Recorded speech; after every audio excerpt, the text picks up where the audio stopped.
السلام عليكم من قدام قوس ماركوس أوريليوس في عاصمة ليبيا طرابلس. أكيد عندك فضول على البلاد هذه اللي ما تسمعش عليها إلا نوع واحد من الأخبار.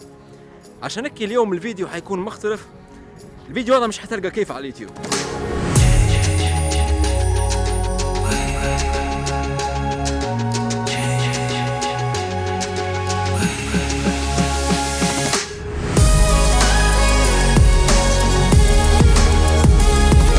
لو بنصوروا فيديو عن مدينة طرابلس ما فيش أحسن من المدينة القديمة إن نبدو منها الفيديو، لأن هنا هو مركز طرابلس. فتو نحن قاعدين هنا في قلب المدينة القديمة. هذا صديقي عاصم، جد جد جد جد من سكان المدينة كان.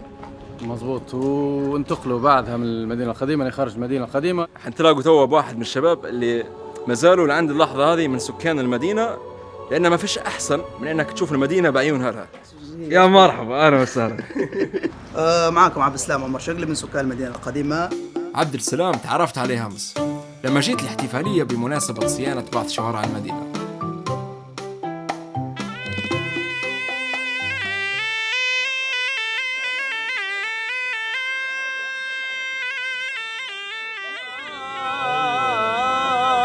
فليس الهوى سهل إذا رضي المحبوب.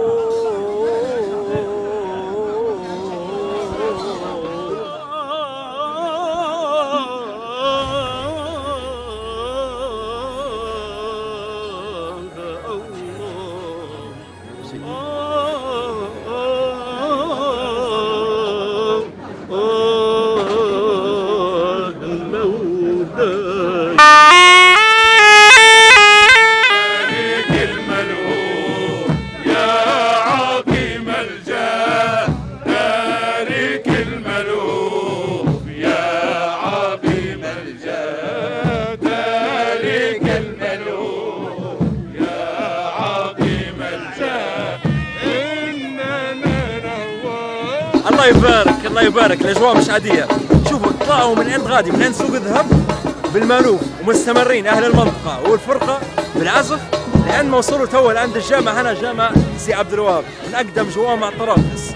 طبعا المانوف اللي فيه كم مشمار عليه وما يعرفش من قبل، من الفنون التقليديه القديمه جدا في ليبيا وبالذات في طرابلس، مشهور من زمان وديما يستعملوا فيه في المولد النبوي وفي المناسبات في الاعراس.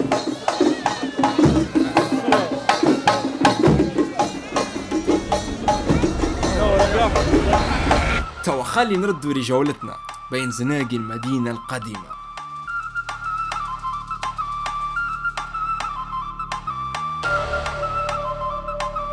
كأنك تدور في حد راح منك في المدينة القديمة، احتمال كبير تلقاه عند الأربع عرصات، واللي هو التقاطع المحوري اللي هنا في وسط المدينة. عندك 4 شوارع عادم يرفعوك لباب الحرية، يرفعوك لباب جديد، يرفعوك ينزلوك لزنقة الريح، ويرفعوك للكنيسة. بوين الأربع عرصات؟ هذه واحدة، وهذه الأخرى، وهذه الثالثة، وهذه الرابعة. في الدول المغاربية العرصة هي العمود، وعلى بعد خطوتين منك حتلقى روحك قدام بيت أو حوش القرملي اللي بناه يوسف باشا، أشهر شخصية من السلالة القرملية اللي حكمت طرابلس.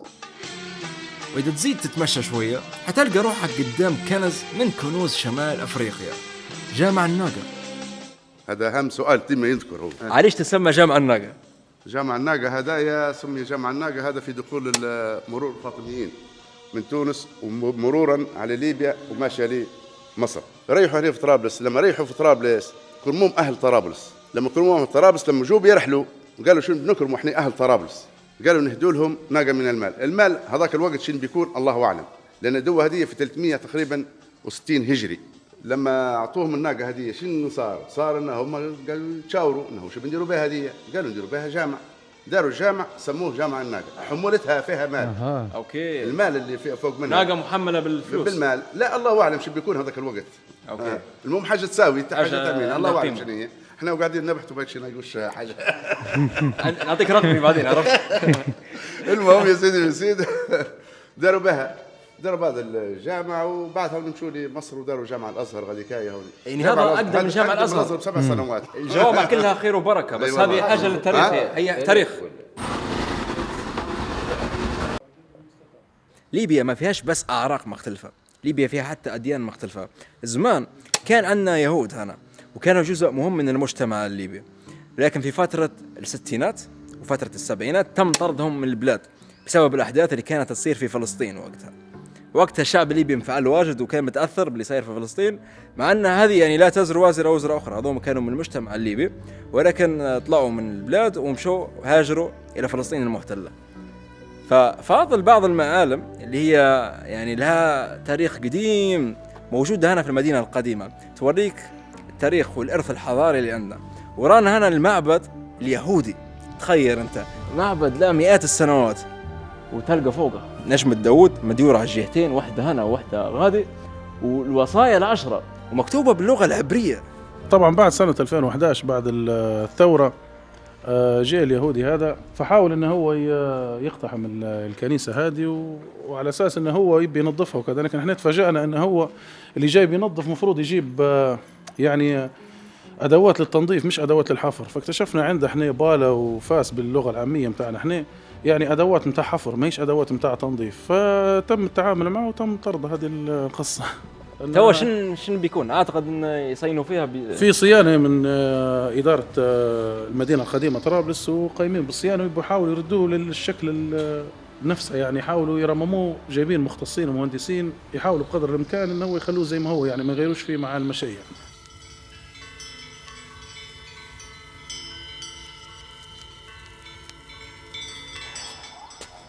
قابل زنقة الاسبانيول بالضبط حتلقى قدامك كنيسة السيدة مريم، الكنيسة القديمة بكل هذه. حجر الأساس متاعها انحط في سنة 1615 أيام الصفارداي، ومن وقتها توسعت على عدة فترات لعند فترة السبعينات لما طلعوا الطليان من مدينة طرابلس، لما طلعوا من ليبيا وقتها بطل النشاط فيها ككنيسة.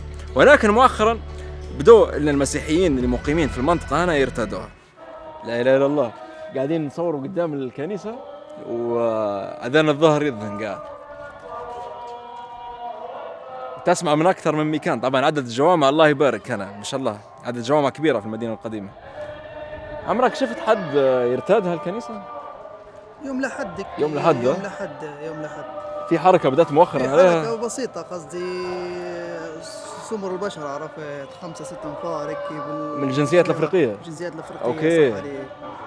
بالله نبيكم تركزوا في اللي بنقول كام عليه تو. شايفين المربع الصغير اللي هنا فيه هذا؟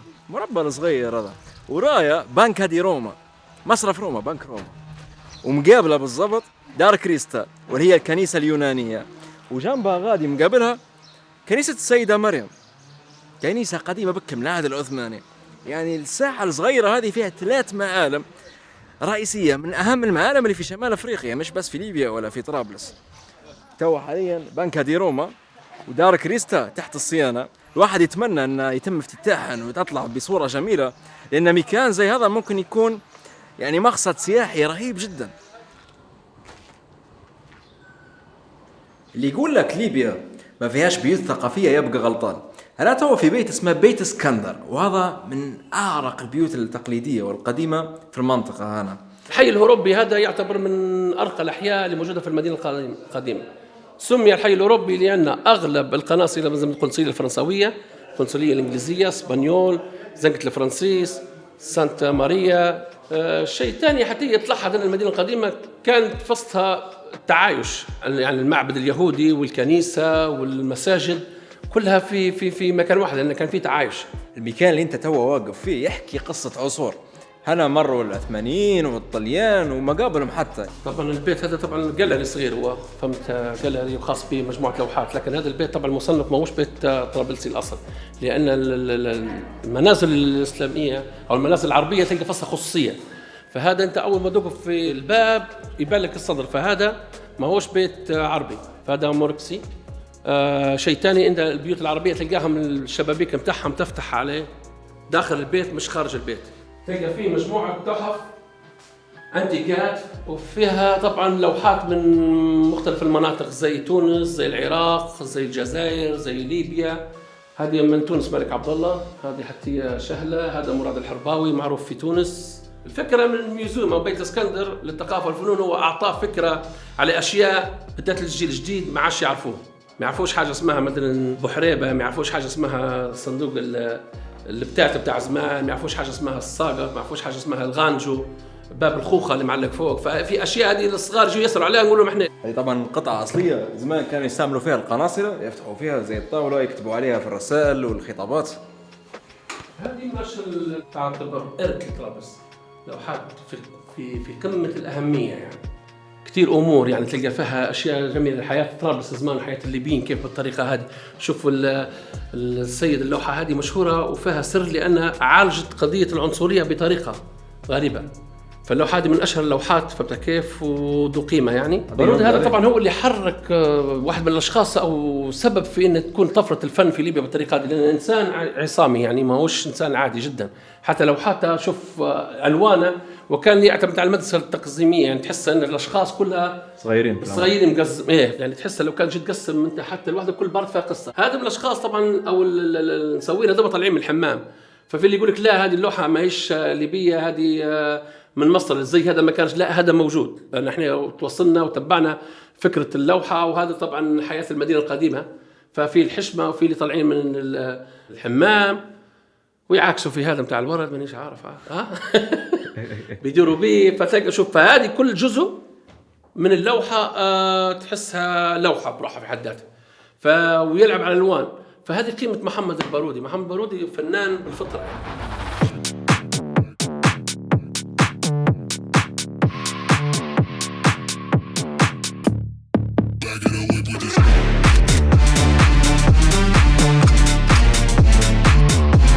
من بدري هو يقول لي البرج لازم نمشي البرج. شنو البرج؟ ورينا البرج. هذا البرج هو بحر المدينة القديمة. السباحين المدينة القديمة كلهم ولا سباحين الأبطال بتاع ليبيا كلهم بيكونوا عايمين هنا بصفة عامة. عايمين ودايرين سلطوات كيف ما تباع غطس كلها موجود. البرج لأنه برج بوليلة هنا؟ لا لأنه معروف ب زريتك في الكلام أنا زريتها. السلام عليكم. سؤال بالله المشي كم تعرفوا ليش اسمه البرج هنا من المنطقة؟ برج وين ما يقوموا؟ عشان برج بوليلة؟ هذا اسمه برج بوليلة، يحكوا عليه يقول لك ايوه هذا بنينا مرحبا وفي برا في ايوه مكسيك وكولومبيا بنخشوا بنشوفوا مش عارف بالضبط. تو قاعد نصور هنا على المدينة القديمة لكن برنامج مش عادي. سلمك، بارك الله فيك. بارك الله فيك والله. كان برج مراقبة زمان قديم. اوكي. باهي. وكان داخل البحر يعني هذا كانوا يراقبوا منا للمدينة القديمة هذا كان كله بحر. وين واقف انت وين واقف انا هذا كله برج بوليلة. كان اسمه برج بوليلة. برج بوليلة وتو حتى حاليا اسمه برج بوليلة.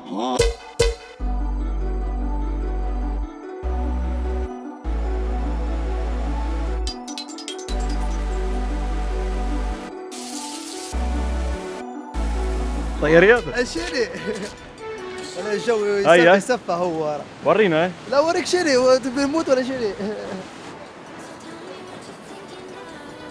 طبعا قلت لك العوام احنا ما ننزلوش من البدايه من هنا. احنا عندنا حفره هنا هي هذيك بتوصلك لوين ما تبي، لان هنا قاعده شنو مسافه زي توا مسافه قصيره ما تقدرش تعوم بها الا الغطاسين ينزل بالريشات بتاعها هنا دبه وينزل فيها غطس. السلطوات وين تديروا فين؟ السلطوات عندك الاول بلوكه هذيك اسمها البيرة، سميت بالبيرة الله اعلم. هذيك النقازه على خاطر اعلى من البيرة، واعلى واحده منهم اسمها الراس. احنا هيك نضلنا جينا باتنا يقولوا لهم هيك واحنا هيك وصغارنا بيقولوا لهم هيك واو سلطه تتوارثها الاجيال. صباح الخير، شنو امورك؟ سلم على الناس. انا ربي يحفظكم والله. ايوه طازه نتاع اليوم هاي ثواني سردين هاي تفضل. هذه لتشينا رقيقه وهذه سردينه رنقه خشينه. هذا البحر لي، هذا الهواء الرطب لي، ومحطة الباص القديمة لي. شنو أبسي؟ في الجوع؟ لا في هلبة جوع. في جوع. فاميليا، رحلتنا في المدينة القديمة ما انتهتش. الجزء الثاني حنستفتحوه عند أقدم مقهى في المدينة، ناكلوا عنده ونتجهوا للأسواق الشعبية نستكشفوهن مع بعض.